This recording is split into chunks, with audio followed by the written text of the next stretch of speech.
Philadelphia.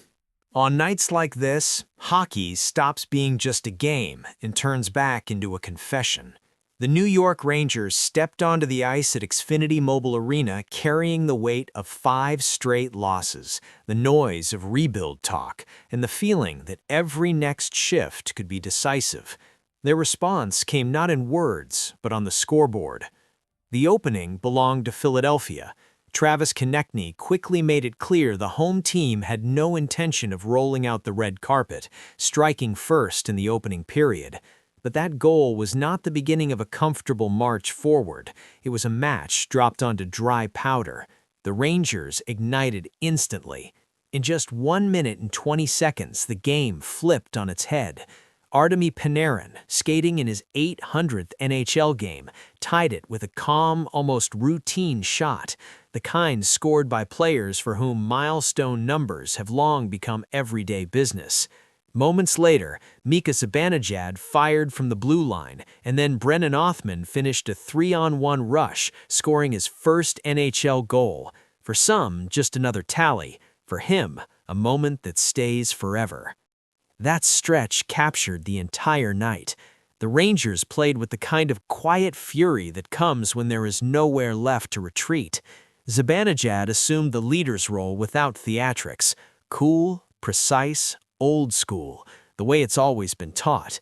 A power play goal, then another on a 2-on-1 rush. A hat trick, his 10th overall and 9th in a Rangers jersey, tying him with franchise legends. Nights like this don't shout, they speak with confidence and linger long after. Panarin added another goal to make it 6-1, as if putting a final period on the debate about whether this team still has character. In net, Spencer Martin was steady and composed in his first start of the season. No dramatic flourishes, just the saves that mattered. Philadelphia tried to respond. Travis Sanheim scored shorthanded, Trevor Zegras cut the deficit in the third, but those moments felt more like brushstrokes than an attempt to rewrite the story.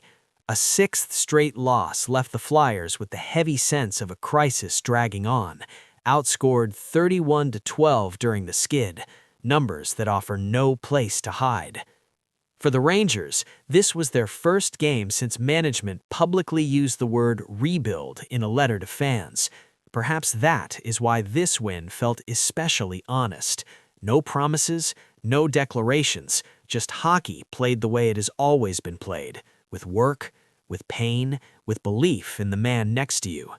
Sometimes one night is enough to remind everyone that old traditions are still alive, and the future can still be rewritten. In Philadelphia, the Rangers did exactly that. The 6-3 score went into the record books. The feeling settled somewhere deeper.